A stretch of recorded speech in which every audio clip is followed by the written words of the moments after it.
प्रदेश के जनपद मैनपुरी के पावन धाम शीतला देवी मंदिर के ग्राउंड में शिव महापुराण कथा का भव्य आयोजन किया जा रहा है। 21 फरवरी से 3 मार्च तक चलने वाली इस कथा में भगवान शिव की महिमा, उनकी लीलाओं का और भक्ति का संदेश दिया जाएगा। इस आयोजन का मुख्य उद्देश्य भक्तों को अत्यधिक मार्गदर्शन प्रदान करना और धर्म की महानता से परिचित कराना है। श्री कौशिक जी महाराज कथा सुनाते हुए भक्त भाव विभोर होकर कथा सुन रहे। शिव महापुराण केवल एक धर्म ग्रंथ नहीं, बल्कि ये हमें जीवन जीने का सही दिशा दिखाता है। भगवान शिव की कथा सुनते से व्यक्ति के सारे पाप नष्ट हो जाते और उसे मोक्ष प्राप्ति का मार्ग मिलता है। धार्मिक अनुष्ठान के साथ साथ अन्नपूर्ण भंडारा भी इस आयोजन का महत्वपूर्ण हिस्सा है।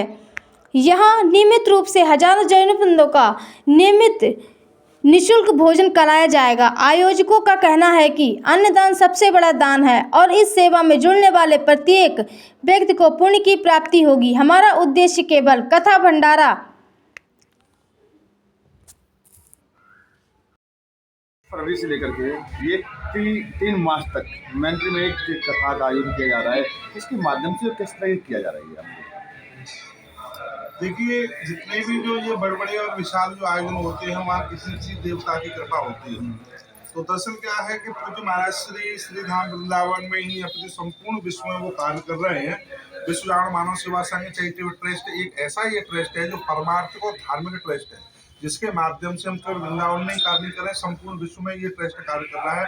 विशेष रूप से इसके लगभग 148 प्रकल्प हैं, लेकिन जिसमें गौवंश के लिए कार्य कर रहा है। श्री धाम वृंदावन में पूज्य महाराज श्री ने इस ट्रस्ट के माध्यम से एक छत के नीचे लगभग 1 लाख गौवंश रखने का जो कि संकल्प लिया है, जिसमें आज आप देखेंगे पूज्य महाराज श्री ने उसमें A block, B block, C block, लोगों की जिस प्रकार से घरों में रहने की व्यवस्थाएं नहीं होती, इस तरह एक आधुनिक व्यवस्था के साथ, क्योंकि पूज्य महाराज जी केवल भारत में ही नहीं रहते, वो संपूर्ण विश्व में जाते हैं, बाहर के देशों में भी जाते हैं। तो आपने एयरपोर्ट और जो बड़े बड़े जो स्थानों पर आपने जो आधुनिक व्यवस्थाएं देखी होंगी, जब आप वृंदावन में आएंगे तो वृंदावन में अद्भुत छटा आपको गौशाला की मिलेगी। वो मैं उसको गौशाला नहीं कहूँगा, गौ मंदिर कहूँगा। गौ मंदिर का मतलब ये है, आप जो देखते हैं कि जो मंदिर में जो ये दीवार है जहाँ हमारी शीतला माता जो विराजमान है, ये पूरी मैनपुरी की ही नहीं, अपितु मैं ये कहूँगा कुलदेवी है। इसी प्रकार से माता के प्रति हमारी अगाध श्रद्धा है। हमने स्थान ये चयन किया, ये जो कार्यक्रम है, क्योंकि गौ माता में 33 देवता माँ शीतला का भी स्थान है, माँ लक्ष्मी का भी स्थान है, सभी देवी देवताओं का स्थान है। तो ये जो कार्यक्रम जो हो रहा है, जो विश्वजाण मानव सेवा संघ चैरिटेबल ट्रस्ट है, ये भारत के ऐसे कई प्रमुख स्थानों पर शिव महापुराण, पूज्य महाराज श्री हैं जो पुराण मनीषी हैं, उपनिषदों की भी वो कथाएं करते हैं। तो शिव महापुराण की जो कथा इस समय चल रही है, क्योंकि विशेष रूप से शिवरात्रि भी 26 तारीख की है और ये शुभ अवसर जो प्राप्त होगा विशेष रूप से हमारे जो कि यहाँ के स्थानीय क्षेत्रीय जो निवासियों को। हमारा अचानक ये कार्यक्रम बहुत जल्दी, पहले से कोई ऐसा निर्धारित नहीं था।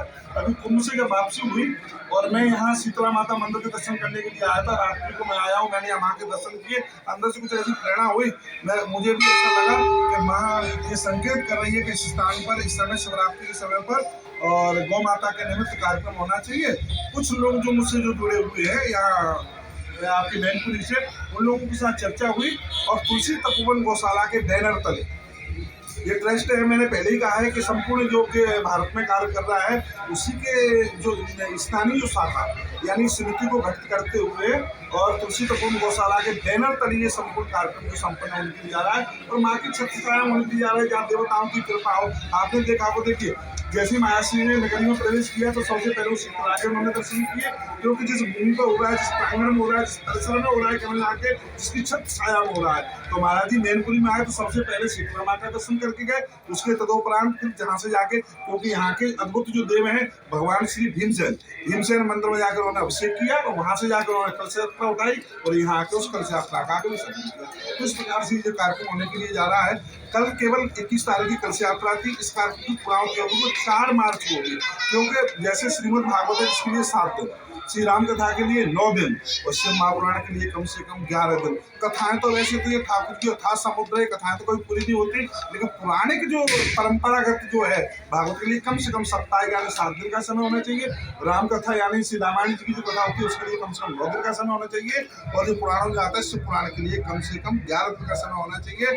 तो ये जो कथा जो चलेगी वो आज जैसे 22 तारीख से कार्यक्रम प्रारंभ हुआ है और 4 तारीख को इस कार्यक्रम की पूर्णाहुति होगी। तो ये कौन सी कथा चल रही है इतने दिन तक? कौन सी कथा का ये ज्ञापन करेंगे? ये शिव महापुराण की कथा चल रही है, एक विलक्षण कथा है। अब वक्ता लोग तो 3 दिन में भी, 5 दिन में भी, 4 दिन में भी कथा करते हैं, लेकिन उसको अपन प्रवचन कह सकते हैं। लेकिन अनुष्ठानिक जो कथाएं होती हैं, जहाँ जैसे आप जो देखते हैं, क्योंकि आप जो कथा देख रहे हैं शिवरात्रि के पावन पर्व पर हो रहा है, तो केवल कथा नहीं है, कथा के साथ साथ अनुष्ठान भी चल रहा है। आचार्यों के द्वारा शिवरात्रि को आप देखेंगे भूचर मंत्र में हमारे आचार्यों के द्वारा जो वहाँ पे 4 पैर की पूजा होगी। रात्रि 8 बजे से कार्यक्रम प्रारंभ होगा, प्रातः सुबह 5 बजे तक 4 पैर की पूजा में जो नित्य महारुद्राभिषेक हुआ, और इस प्रकार से व्यवस्थाएं रहेंगी। देखिए सबसे बड़ी बात है कि नगर में जहाँ ये कार्यक्रम चल रहा है, बिल्कुल माता के बिल्कुल इस परिसर में माँ की बिल्कुल छत छाया में ये कार्यक्रम चल रहा है। तो यहाँ 2 देवी देवता तो सभी एक ही है। हिंदू धर्म में हमारे 33 कुल देवता विद्यमान है, लेकिन विशेष रूप से जहाँ 64 योगिनी और चतुष्षष्ठी का जब वर्णन आता है वहाँ शीतला का प्रथम स्थान आता है। तो ऐसी माँ भगवती के उस पावन श्री चरणों में ये कार्यक्रम चल रहा है।